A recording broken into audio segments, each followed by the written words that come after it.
Podjetje Mega-M je na trgu že polnih 18 let. Sedež imamo v Velenju in zaposlujemo že preko 30 vrhunskih strokovnjakov. Pod blagovno znamko Megatel tržimo inovativne in zanesljive rešitve na področju informacijsko-komunikacijskih tehnologij in telekomunikacij. Delujemo na trgih Republike Slovenije, Evropske unije, vse bolj tudi na tržiščih Azije. Naša vizija pa je postati tehnološki lider na področju pametne povezljivosti, trajnostnega sodelovanja kjerkoli, kadarkoli in na katerikoli napravi. Že od ustanovitve podjetja naprej smo se zavestno odločili za stabilno, odgovorno in trajnostno poslovanje. To nam zagotavlja potem ustrezno varnost in predvidljivo okolje tako za naše zaposlene kot za naše poslovne partnerje, hkrati pa zagotavlja našim strankam kvalitetne, digitalizirane rešitve in storitve.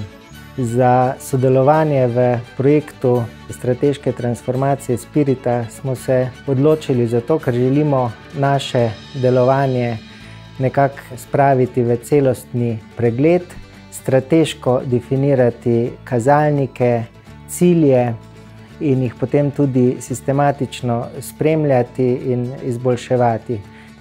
Skozi ta proces smo dejansko v podjetju spoznali, katere so naše prednosti in katere so naše slabosti. Predvsem smo se fokusirali na naše slabosti in stremimo zdaj s tem, da bi te slabosti dejansko izboljšali na dolgi rok. Vizija se je zdaj bolj nekako kristalizirala, prej je bilo bolj razpršeno, mogoče po oddelkih različne vizije, neke vrednote. Zdaj smo pa to res nekako centralizirali in smo dorekli neke res prave vrednote in vizije, ki se jih res držimo in jih tudi z veseljem in s ponosom predstavimo.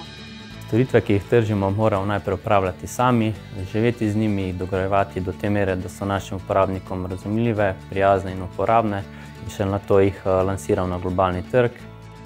Ker smo si dejansko zastavili konkretne projekte za izboljševanje poslovanja, bomo napredovali tudi v prihodnje.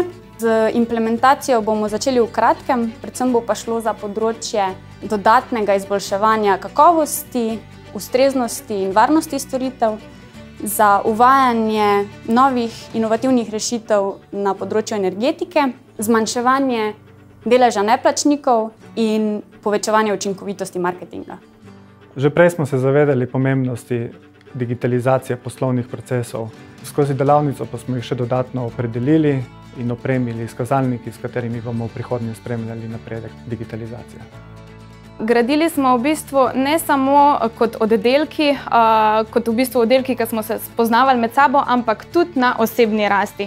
Delo na trajnostnem razvoju podjetja Mega-M je bilo zelo zanimivo. To, da so vso energijo, ki jo uporabljajo za delovanje podatkovnih centrov, da so vso goriva, ki ga uporabljajo za prevoze iz lokacije na lokacijo, začeli razmišljati, kako bi to proizvajali z lastno energijo, zato so si postavili sončno elektrarno, zato so šli v nakup male hidroelektrarne, kar je unikum v slovenskem prostoru za te vrste podjetij. Vendar tisto, kar je v podjetju velik izziv, ki se ga mogoče niti niso na ta način zavedali, pa je, kako lahko s svojimi dobrimi rešitvami pomagajo drugim podjetjem postajati bolj trajnostni, in to se je prepoznalo kot ključni izziv za njih.